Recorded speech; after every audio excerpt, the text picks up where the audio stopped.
নমস্কাৰ আজি এই ভিডিঅ'টিত ডিএছএছ ডিএমই আসাম পুলিচ আদি এক্সামৰ বাবে 10টা ইম্পৰ্টেণ্ট জিকে প্ৰশ্ন আলোচনা কৰা হ'ব গতিকে ভিডিঅ'টি স্কিপ নকৰাকৈ শেষলৈকে চাই থাকিব আৰু যদি এই ভিডিঅ'টো চাই ভাল পায় লাইক কমেন্ট শেয়াৰ কৰি দিব লগতে মোৰ চেনেলটো সাবস্ক্ৰাইব কৰি দিবলৈ নাপাহৰিব প্ৰথম প্ৰশ্নটো হ'ল জোনাকী যুগৰ ত্ৰিমূৰ্তি কোন কোন উত্তৰটো হ'ব লক্ষ্মীনাথ বেজবৰুৱা চন্দ্ৰকুমাৰ আগৰৱালা আৰু হেমচন্দ্ৰ গোস্বামী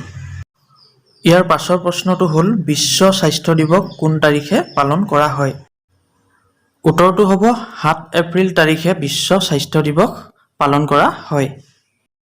তাৰ পাছৰ প্ৰশ্নটো হ'ল তাজমহল কোনখন ৰাজ্যত অৱস্থিত উত্তৰটো হ'ব উত্তৰ প্ৰদেশ ৰাজ্যত 4 নম্বৰ প্ৰশ্নটো হ'ল সাহিত্য একাডেমী বঁটা লাভ কৰা প্ৰথম অসমীয়া পুথিখনৰ নাম কি উত্তৰটো হ'ব বনফুল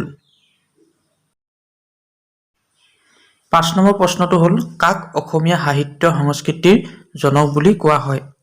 উত্তৰটো হ'ব শ্ৰীমন্ত শংকৰদেৱক 6 নম্বৰ প্ৰশ্নটো হ'ল এছিয়াৰ দীৰ্ঘতম নদীখনৰ নাম কি উত্তৰটো হ'ব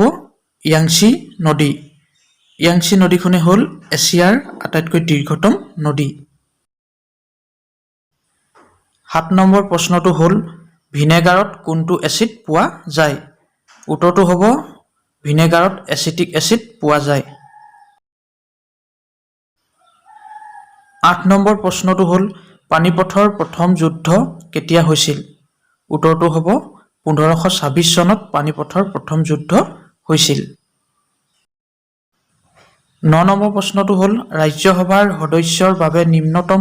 বয়স কিমান হ'ব লাগে উত্তৰটো হ'ব 30 বছৰ গতিকে নিম্নতম বয়স 30 বছৰ হলেহে ৰাজ্যসভাৰ সদস্য হ'ব পাৰি